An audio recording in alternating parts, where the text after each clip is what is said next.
देखो, अमीटर बनाने के लिए अपन क्या करते हैं कि धारा मापी के समांतर क्रम में, धारा मापी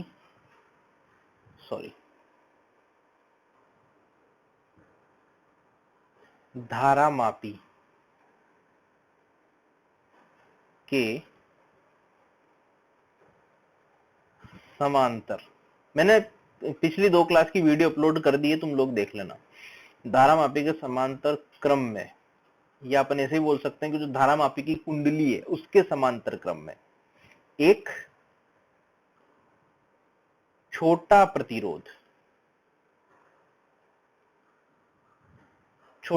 जिसको शंट कहते हैं, शंट, छोटे प्रतिरोध को शंट कहा जाता है, ठीक है।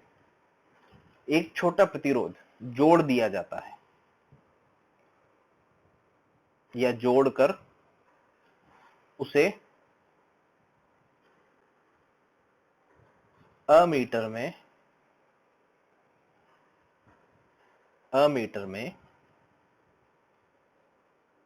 बदल दिया जाता है, ठीक है। ऐसा क्यों करते हैं, समझना मेरी बात को कि ऐसा क्यों किया जाता है। देखो, पहले तो ये लिखो तुम, फिर अपन बात करते हैं। ये कोई गैल्वेनोमीटर है, गैल्वेनोमीटर का सिंबल ऐसे जी है, ठीक है। इसमें मैंने कल तुम्हें बताया था कि इस तरह से डिवीजन वगैरह बने रहते हैं, यहाँ बनाता हूँ साइड में। जैसे मान लो एक गैल्वेनोमीटर का जो है, जैसे गैल्वेनोमीटर की रीडिंग वगैरह के हिसाब से बना हुआ है। ये 0 वाला साइन है, यहाँ पे सुई बनी हुई है, ये 0 है, ठीक है। मान लो यहाँ पे 1 मिली एम्पियर है, मान लो यहाँ पे 2 मिली एम्पियर है, ठीक है। इस तरह से फिर आगे 3 मिली एम्पियर है, इस तरह से यहाँ पे रीडिंग लिखी हुई है, ठीक है। अब अपन क्या करते हैं, अपन थोड़ी सी चालाकी करते हैं इसके साथ। अपन क्या करते हैं कि इसके बाईपास बना देते हैं, गैल्वेनोमीटर के क्या बना दिया, एक बाईपास बना दिया, ठीक है। गैल्वेनोमीटर में मान लो अधिकतम धारा जा सकती है IG, गैल्वेनोमीटर में अधिकतम धारा कितनी जा सकती है, IG। सपोज करो यहाँ पे 3 एम्पियर तक, 3 मिली एम्पियर तक, है ना। गैल्वेनोमीटर की रेंज, परास उसकी, भाई अधिकतम कितने वो नाप सकता है, भाई अधिकतम 3 मिली एम्पियर सपोज करो नाप सकता है, ठीक है। अब अपन को नापना 3 एम्पियर है, सपोज करो मुझे 3 एम्पियर नापना है, तो मैं कैसे नापूंगा। मैं क्या इसमें चालाकी ये करता हूँ, मतलब मैं क्या, जो मतलब कंसेप्ट है वो ये है कि इसके पैरेलल में एक शंट लगा दो, यानी कि कहने का मतलब ये एक बाईपास अपन ने बना दिया, बाईपास बना दिया अपन ने, है ना। और इधर से जो करंट अपने को मान लो आई नापना था, ये आई की वैल्यू नापनी थी कि भाई मुझे अधिकतम 3 एम्पियर नापना है, पर ये 3 मिली एम्पियर तक ही नाप सकता है। सपोज करो अपने को 3 एम्पियर तक नापना है, पर ये 3 मिली एम्पियर तक ही नाप सकता है, तो बचा हुआ जितना भी एक्स्ट्रा करंट है उसको बाईपास कर दिया, यानी कि आई माइनस आई जी को मैंने क्या किया, बाईपास कर दिया, ठीक है। कोई दिक्कत नहीं है। और यहाँ पे जो रीडिंग जो लिख रखी थी मैंने, उसमें पता है मैंने चीटिंग कर दी, थोड़ी सी चीटिंग कर ली यहाँ पे। एक्चुअली में तो जा तो 3 एम्पियर, 3 मिली एम्पियर ही रहा है, पर मैंने रीडिंग में इसको क्या कर दिया, 3 एम्पियर, है ना। बाहर से मैं क्या पढ़ रहा हूँ, 3 एम्पियर, 2 एम्पियर, 1 एम्पियर, है ना। इंटरनली गैल्वेनोमीटर में जा कितनी रही है, 1 मिली एम्पियर ही है, पर वो जो एक्स्ट्रा करंट है उसको बाईपास करके या सुई पे वो लगा दिया, है ना। मतलब ओवरऑल नेट करंट उतना ही जा रहा है गैल्वेनोमीटर में जितना जाना चाहिए था, उससे ज्यादा जाओगे तो गैल्वेनोमीटर खराब हो जाएगा। तो बाकी करंट को बाईपास कर दो पैरेलल में। बाईपास का मतलब समझते ही, आजकल जैसे सड़कें वगैरह बनती है ना, तो गांव वगैरह बाईपास हो जाते हैं, तो ट्रैफिक तो वो का वही है, पर एक्स्ट्रा ट्रैफिक क्या है, जिसको गांव में नहीं जाना उसको क्या किया, बाईपास कर दिया। उससे फायदा क्या हुआ, गांव के ट्रैफिक पे फर्क नहीं पड़ा और सुविधा भी हो गई, और ट्रैफिक उतना का उतना ही रहा, है ना, एक तरह से समझाने के हिसाब से। तो इस तरह से अपन क्या, इसकी रेंज बढ़ा देते हैं, एक्स्ट्रा को बाईपास कर दो, जितना भी तुम रेंज बढ़ाना चाहते हो वो शंट के हिसाब से वो बाईपास हो जाएगा। जितना कम शंट लगाओगे उतना ज्यादा बाईपास होगा, कारण पैरेलल में है ना, जितना कम एस होगा उतना ज्यादा बाईपास होगा, क्योंकि करंट को उतनी सुविधा इधर बाईपास से जाने में मिलेगी, इसलिए बाईपास जितना बढ़िया बनाओगे उतना ज्यादा करंट यहाँ से, बढ़िया से मतलब जितना कम प्रतिरोध का, बाईपास से प्रतिरोध जितना कम होगा उतना फायदेमंद है धारा के लिए। ठीक है, तो अब कैलकुलेशन के लिए क्या करते हैं, सिंपल केवीएल अप्लाई कर दो। यहाँ इन दोनों के बीच विभवांतर बराबर होना चाहिए। तो दोनों के बीच यदि विभवांतर बराबर होना चाहिए, इसको मिटा दो, इसका कोई मतलब नहीं। दोनों के मध्य यदि विभवांतर बराबर है तो आर जी यानी कि गैल्वेनोमीटर का प्रतिरोध इंटू आई जी, ये तो हो गया इसके सिरों पे विभवांतर। रट्टा नहीं मारना है कुछ भी, बस ऐसे शंट लगाया, दोनों के सिरों पे विभवांतर बराबर करना है। आर जी इंटू आई जी, आर जी इंटू आई जी बराबर आई माइनस आई जी इंटू एस। एस ये शंट प्रतिरोध है। I1 R1 बराबर I2 R2 किया है मैंने बेसिकली, तो यहां से S का मान मैं निकाल सकता हूं। S पूछे तो S निकाल सकता हूं, I पूछे तो I निकाल सकता हूं, जो यहां से पूछे निकाला जा सकता है। ठीक है, तो सपोज करो अपने को I निकालना है, तो I कितना हो जाएगा, सोल्व करने पर I बराबर IG, हल करने पर ये बन जाएगा R गैल्वेनोमीटर, RG क्या है, गैल्वेनोमीटर का प्रतिरोध, S क्या है जो शंट लगाया, अपॉन S। ठीक है, तो शंट जितना कम होगा उतना ज्यादा आई होगा। तो ऐसा रट्टा नहीं मारना इसका, हालांकि फॉर्मूला इस तरह से बना सकते हो चाहो तो, पर रटना नहीं है, रटना बिल्कुल नहीं है। ठीक, कंसेप्ट यही है, शंट लगाओ, दोनों के सिरों पे विभवांतर बराबर कर दो, जो पूछे उसका जवाब दे दो, खत्म बात, ये अमीटर बन गया, एक्स्ट्रा करंट बाईपास कर दिया। और ये पूरी जो व्यवस्था है, ये पूरी व्यवस्था, इस पूरी व्यवस्था को अमीटर कहा गया है।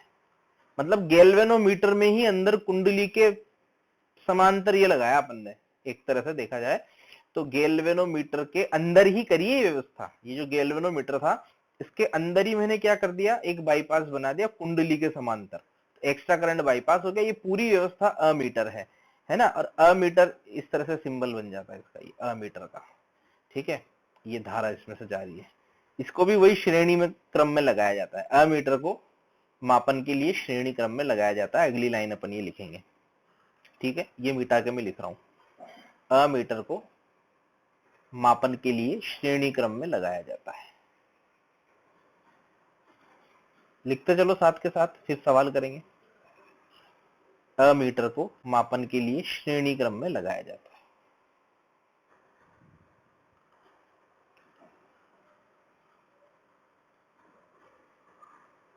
धारा मापन के लिए, ठीक है, ये भी लिख लेना, अमीटर को धारा मापन के लिए श्रेणी क्रम में लगाया जाता है।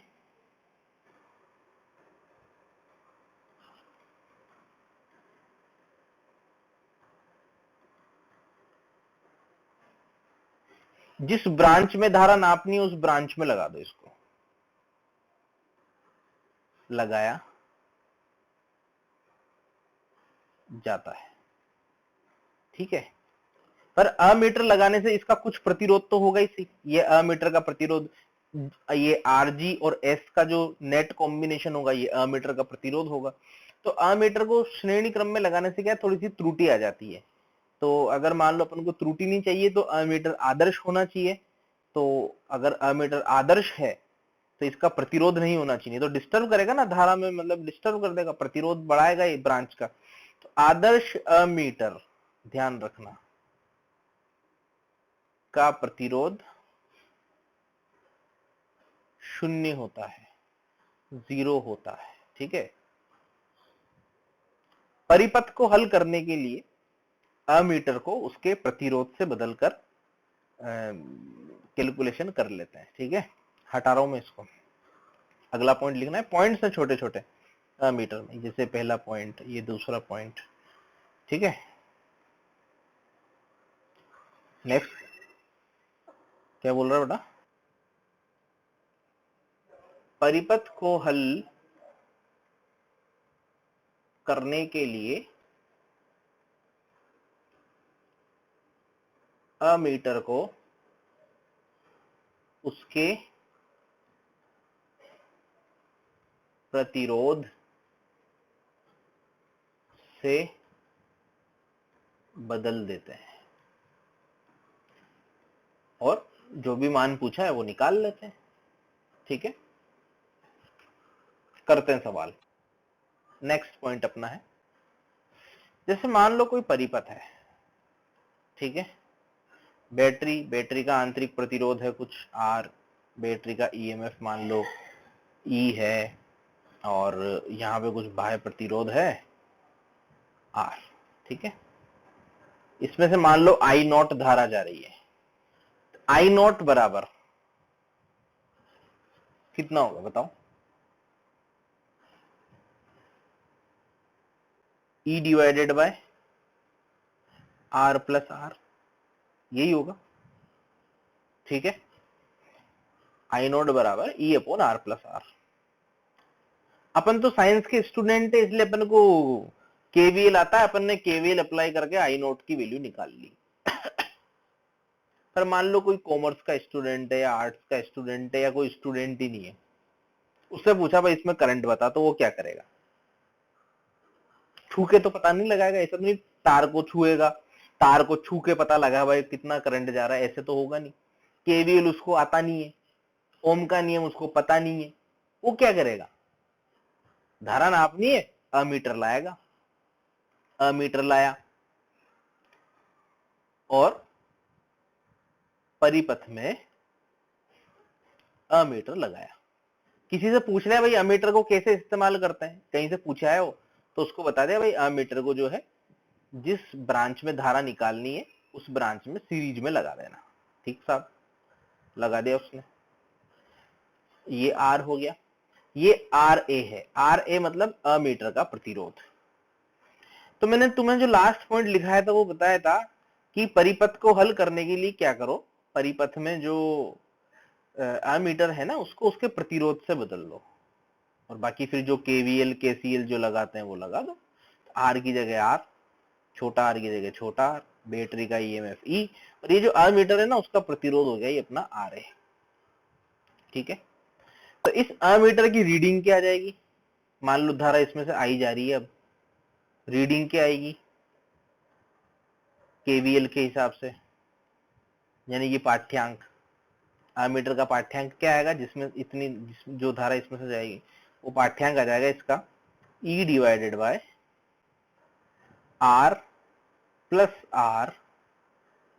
आर ए, यही तो होगा, इसको मैंने I बोल दिया, ये रीडिंग वो देगा।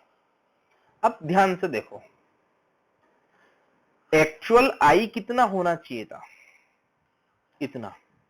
इस I नोट को नापने के लिए एक अमीटर लाए, वो अमीटर क्या है, उसने टेक्स्ट काट लिया, थोड़ा सा धारा कम हो गई, हुई नहीं हुई? देखो, जिसको नापने के लिए भेजा वही खा गया, थोड़ी सी धारा कम कर दी उसने, क्योंकि रीडिंग लेनी थी ना उसको, ये समझ लो रिश्वत ले ली, थोड़ी सी रीडिंग देने के लिए रिश्वत ले ली उसने, क्योंकि उसका भी तो बेचारे का प्रतिरोध है, उसका भी तो चलाना है पूरा उसका खर्चा, थोड़ी सी उसने धारा ले ली। तो एक्चुअल में हुआ क्या? एरर आई ना, होना चाहिए था इतना, है इतना, एरर कितनी आई? त्रुटि, त्रुटि कितनी आई? त्रुटि प्रतिशत में अगर मैं निकालूं तो डेल्टा आई अपॉन आई, यानी कि I not, I minus I not, अंतिम मान माइनस प्रारंभिक मान अपॉन प्रारंभिक मान इंटू 100, ये त्रुटि आई। और ये नेगेटिव में आएगी, देखो, क्योंकि आई कम होगा आई नॉट से, ये अपने आप में नेगेटिव होगी, त्रुटि नेगेटिव में आएगी, मतलब जो प्रतिशत परिवर्तन जो आया वो नेगेटिव में आएगा, प्रतिशत परिवर्तन, delta I upon I into 100। ये बात समझ पा रहे हैं? और जितना ज्यादा आर ए होगा, आर ए ज्यादा होगा, कब होगा? जब शंट ज्यादा होगा, शंट जितना कम आर ए उतना कम, क्योंकि पैरेलल कॉम्बिनेशन है ना, शंट को जितना कम करोगे आर ए उतना ही कम रहेगा,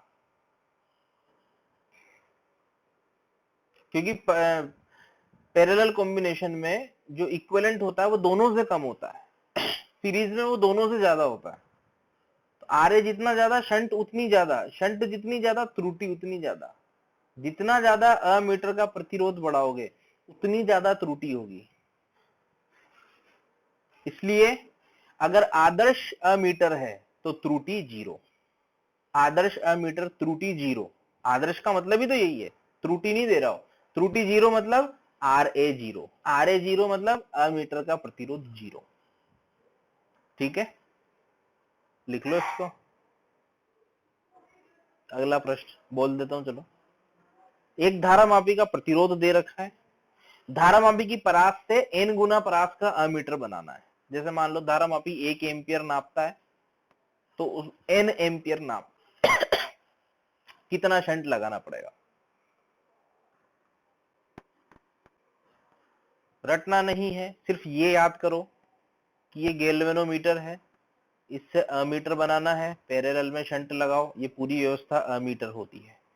ठीक है, अमीटर में आने वाला करंट, इसमें आने वाला करंट मान लो कि IG है या I0 मान लो, कुछ भी मान लो, IG मान लो, तो अमीटर में कितना करंट आना चाहिए, NIG।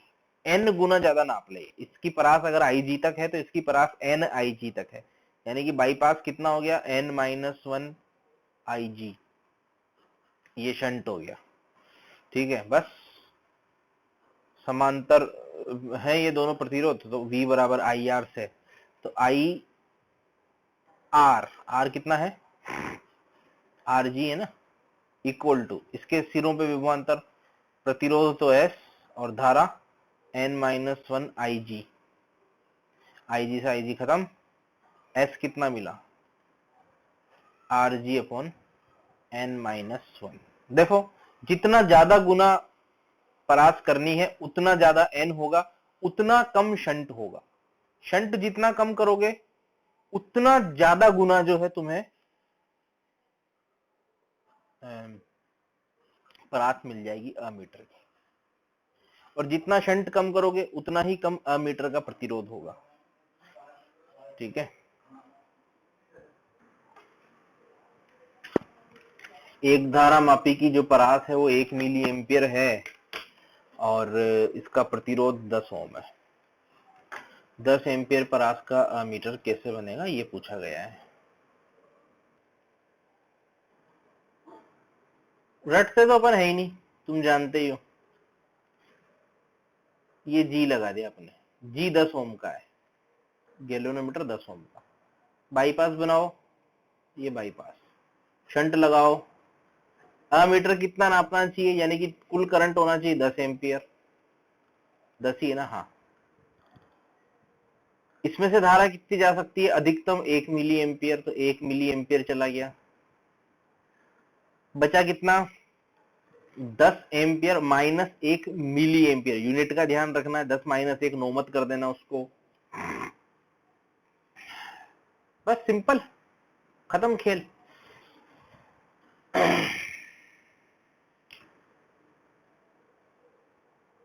इसका प्रतिरोध 10 ओम है, तो 10 इंटू 1 मिली एम्पियर बराबर, शंट मान लो S है, ये हो जाएगा 10 एम्पियर। 1 एम्पियर में कितने मिली एम्पियर हो जाएंगे, 1 एम्पियर में 1000 मिली एम्पियर होंगे, माइनस 1 मिली एम्पियर। ठीक है, मिली एम्पियर, तो मिली एम्पियर से मिली एम्पियर खत्म, 10 बराबर S, ये 10,000 में से एक घटा दो, 9,900 कितना 99 हो जाएगा ये। ठीक है, S कितना मिला, 10 डिवाइडेड बाय 9999। अगर मैंने कुछ गड़बड़ ना करी हो तो यही उत्तर है। ठीक है, अगर मान लो इस 9999 को लगभग 10,000 ही मान लें तो लगभग ये बन जाएगा 1/1000, यानी कि 0.001, लगभग इतना ओम, लगभग में अगर उत्तर दें तो।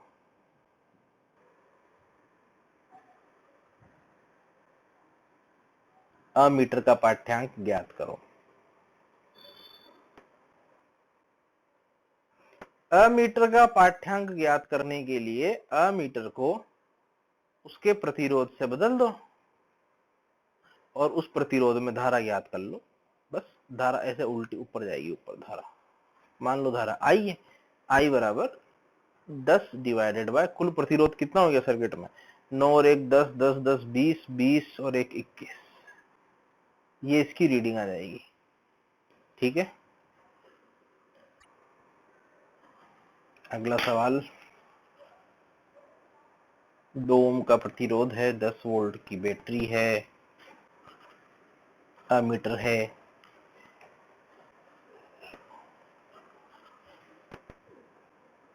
एरर बतानी है। बिना मीटर, मान लो धारा आई नोट है, कितनी आ जाएगी 10/2 यानी कि 5 एम्पियर। मीटर के साथ,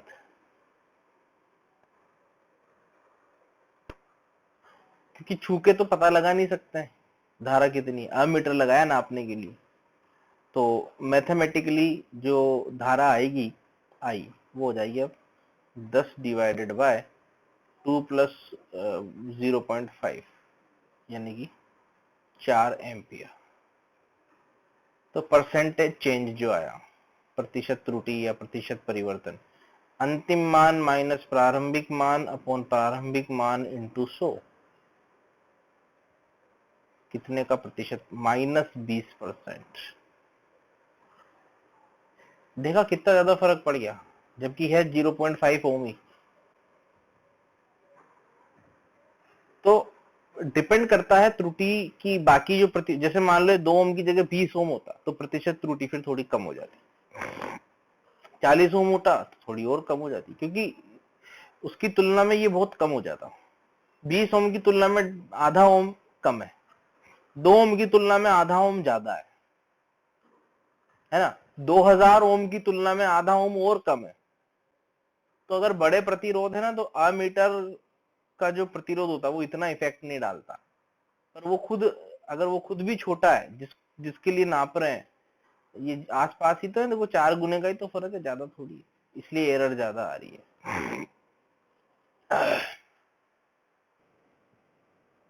दिए गए परिपथ के लिए अमीटर का पाठ्यांक ज्ञात कीजिए।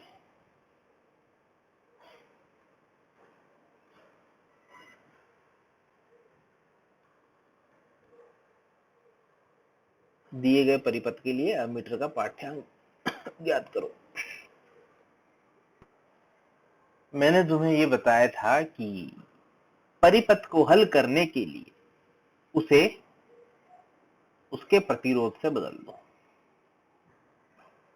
बदल दिया, ये 3 ओम, और उसका पाठ्यांक ज्ञात करने के लिए उसमें से प्रवाहित धारा ज्ञात कर लो, खत्म बात। मतलब अपने को इसमें से धारा निकालनी है, तो पहले तो ऐसा करते हैं, अपने इसका तुल्य निकाल के कुल धारा निकाल लेते हैं बैटरी में से। तो 6 और 3 का जब तुम तुल्य निकालोगे 1/3 प्लस 1/6 करके, तो हल करने पे 1/2 आ जाएगा मेरे हिसाब से, ठीक है। तो 2/3, 2/6 और 1/6, 3/6, 1/2 यानी कि 2 ओम आ गया। ये पूरा 2 ओम और 1 ओम मिलकर जो तुल्य हो जाएगा आर इक्विवेलेंट, वो 3 ओम हो जाएगा। इतना तो सबको दिख गया होगा।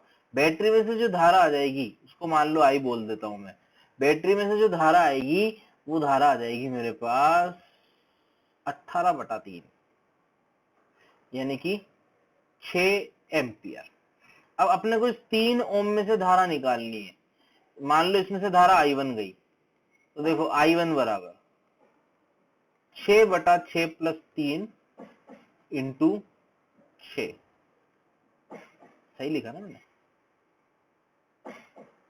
6/6 प्लस 3। हाँ, प्रतिरोधों के व्युत्क्रम होता है ना, I प्रोपोर्शनल टू 1/R, समांतर क्रम में I जो है वो धारा के, I जो है वो प्रतिरोध के मतलब इनवर्सली प्रोपोर्शनल होती है।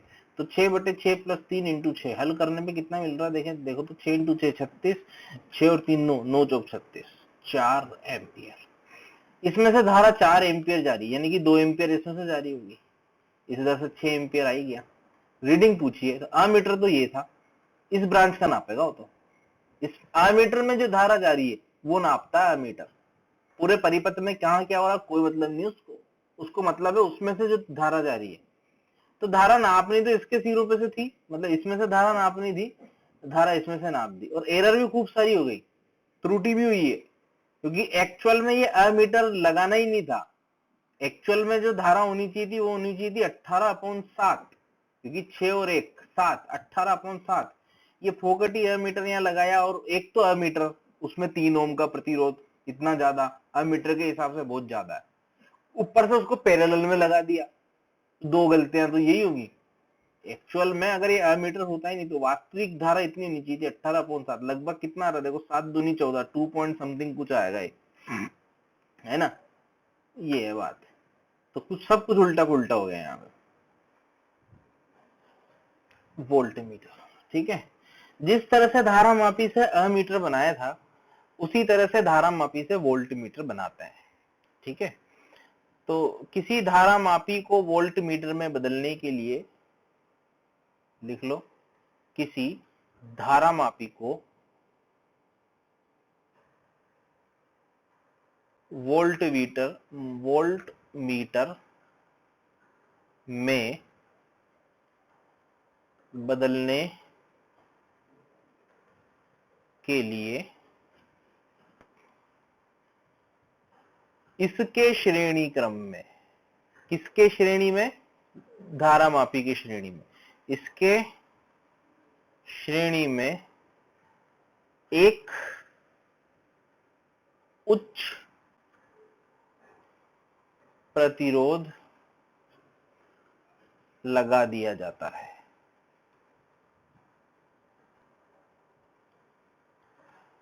वो इसलिए ताकि उसमें से धारा कम से कम जाए। आगे समझ जाओगे क्यों। मान लो कि गैल्वेनोमीटर में धारा जा सकती है IG, ये उच्च प्रतिरोध लगा दिया R, ये पूरी व्यवस्था वोल्ट मीटर है, ये पूरी व्यवस्था क्या है, वोल्ट मीटर। ये इसके टर्मिनल हो जाएंगे दोनों, ठीक है। अब इसमें से धारा कितनी जा रही है, IG। पहले तो सिर्फ गैल्वेनोमीटर जो है इनके सिरों पे विभवांतर नाप रहा था, तो पुराना विभवांतर कितना है, IG इंटू RG। नया विभवांतर कितना हो जाएगा, V बराबर IR से, V equal to IR, IG RG plus R, ठीक है।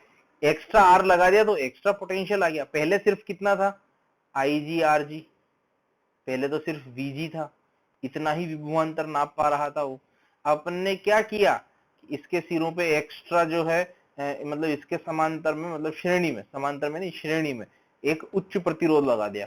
ऐसा करने से ये हुआ कि इसकी ये V बढ़ गया, देखो V बराबर IR से, ये बढ़ गया ना। तो ये अपने को याद रखना है, गैल्वेनोमीटर से वोल्ट मीटर बनाना है तो उसके श्रेणी में उच्च प्रतिरोध लगा दो। गैल्वेनोमीटर से एमीटर बनाना है तो उसके समांतर में क्या लगा दो, शंट, छोटा प्रतिरोध। लिख लो इसको।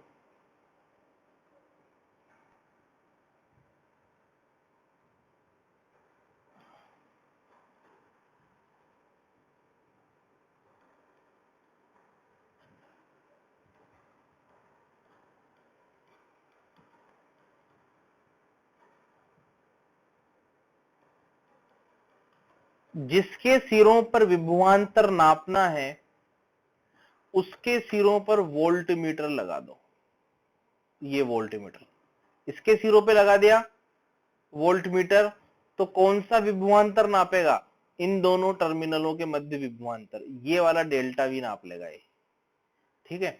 जैसे मान लो बैटरी है, बैटरी के सिरों पे विभवांतर नापना है तो बैटरी के सिरों पे वोल्ट मीटर लगा दिया, ठीक है।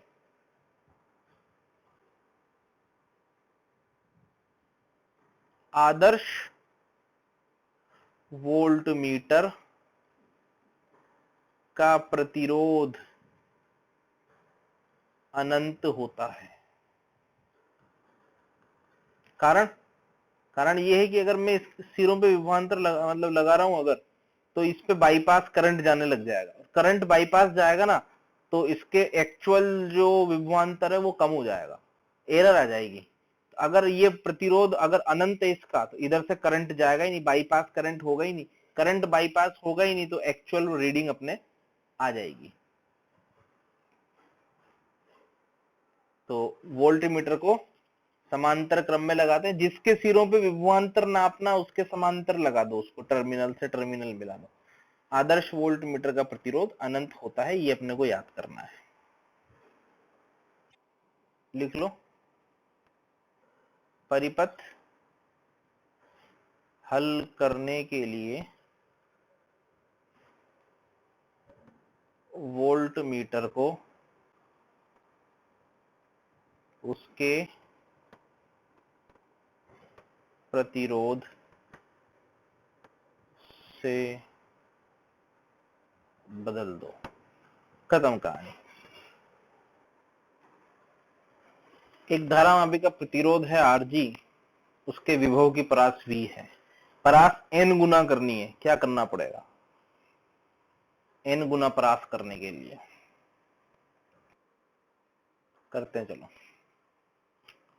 सिंपल है। ये गैल्वेनोमीटर है, इसके श्रेणी में प्रतिरोध लगा दो इस तरह से। ये पूरी व्यवस्था क्या है?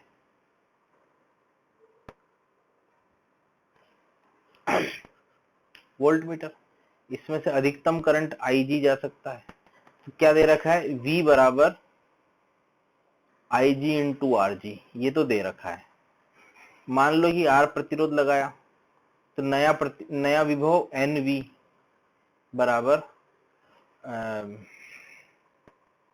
RG plus R into IG। Simple, अपन वो ओम का नियम लगा रहे हैं दोनों केस में, रटना नहीं कुछ भी, बस बस सोल्व कर लो आगे। तो IG RG, इसको V लिख दो, प्लस IG इंटू R, ये हो गया NV। एक मिनट, IG को रिप्लेस कर देते हैं, ज्यादा बढ़िया रहेगा पूरा ही। IG को यहां से रिप्लेस कर दो, तो RG प्लस R और IG हो जाएगा V डिवाइडेड बाय RG। ठीक है, यहां से V से V खत्म हो जाएगा और RG को उधर मल्टीप्लाई करके R जो बन जाएगा वो बन जाएगा n-1 into R of galvanometer. n गुना परास बढ़ाने के लिए n-1 गुना प्रतिरोध लगाना पड़ेगा। चाहो तो इस चीज को याद कर सकते हो, उसमें 1/n-1 आया था, S RG इंटू 1/n-1। उसमें अगर n गुना परास बढ़ानी है तो उतना डिवाइड n-1 से भाग दे रहे थे, इसमें n गुना परास बढ़ानी है तो n-1 से गुना कर रहे हैं। चाहो तो इस चीज को याद कर सकते हो टाइम बचाने के लिए। एक परिपथ यहां पे दिया गया है, प्रश्न है कि रीडिंग ज्ञात करो, वोल्ट मीटर का पाठ्यांक ज्ञात करो।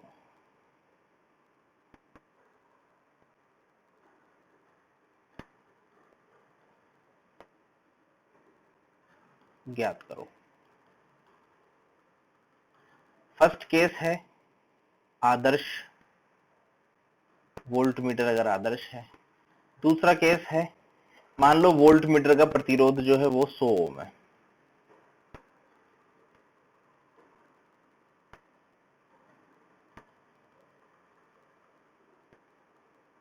मतलब वोल्ट मीटर का प्रतिरोध 100 ओम, सही लिख देते हैं थोड़ा।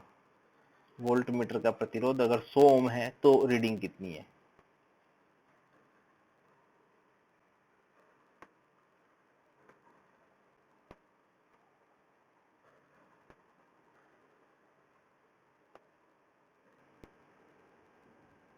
पहला केस है कि वोल्ट मीटर आदर्श है। वोल्ट मीटर अगर आदर्श है तो वोल्ट मीटर का प्रतिरोध होगा अनंत। वोल्ट मीटर का प्रतिरोध अगर अनंत होगा तो उसको वहां से हटा ही दो। अनंत प्रतिरोध का मतलब उधर से धारा जाएगी ही नहीं। अगर उधर से धारा जाएगी ही नहीं तो कोई समस्या वाली बात ही नहीं है। इस तरह से ये धारा चली जाएगी। कुल धारा निकाल लो पहले तो। आई कितना आया? 100 डिवाइडेड बाय कुल प्रतिरोध 10, 50 और 40 90, 100 और 100 200। धारा आ गई आधा एम्पियर। ये जो धारा आधा एम्पियर आई है ना, ये पूरी आधा एम्पियर धारा इस 100 ओम को ही मिलेगी। ठीक है, पूरी आधा एम्पियर धारा इस 100 ओम को मिलेगी, कोई समस्या वाली बात नहीं है। तो विभवांतर कितना आ जाएगा यहाँ पे? V बराबर IR। तो यहाँ के इन दोनों के सिरों पे कुल विभवांतर बराबर यहाँ का कुल प्रतिरोध तो 100 है ही सही, क्योंकि इधर तो अनंत था तो इधर ही बचेगा 100 इंटू इसमें से धारा, जाने वाली धारा कितनी हुई, आधा, यानी कि 50 वोल्ट। पहले केस में करंट विभव कितना आया, 50 वोल्ट। ठीक है जी, दूसरा केस लेते हैं हम।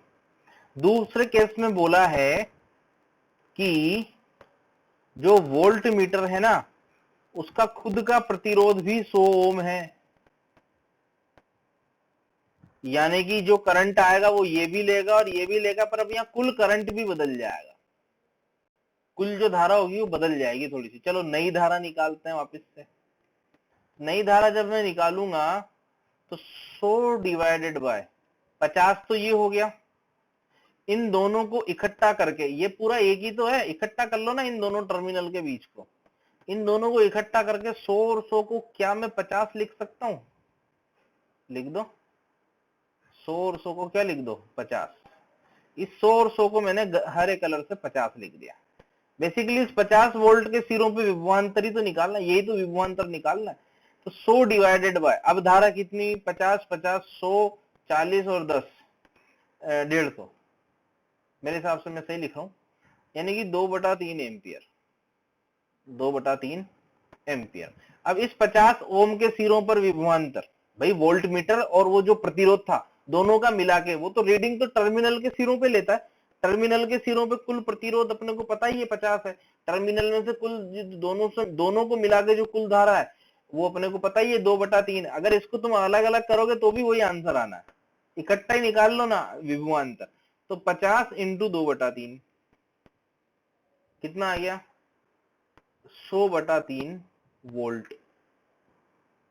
देखो त्रुटि आई ना, एक्चुअल में कितना था, एक्चुअल में कितना था 50 वोल्ट, अभी कितना हो गया 100/3 वोल्ट, है ना, 100/3 वोल्ट, यानी कि 33.3 वोल्ट। प्रतिशत त्रुटि बता सकते हो क्या, बिना वोल्ट मीटर के अगर आदर्श है तो कितना है 50 वोल्ट मीटर, मतलब आदर्श है तो 50, बिना आदर्श है तो 100/3, तो 100/3 -50 अपॉन 50 इंटू 100, ये आ जाएगी प्रतिशत त्रुटि। इतना परसेंट है तो भाई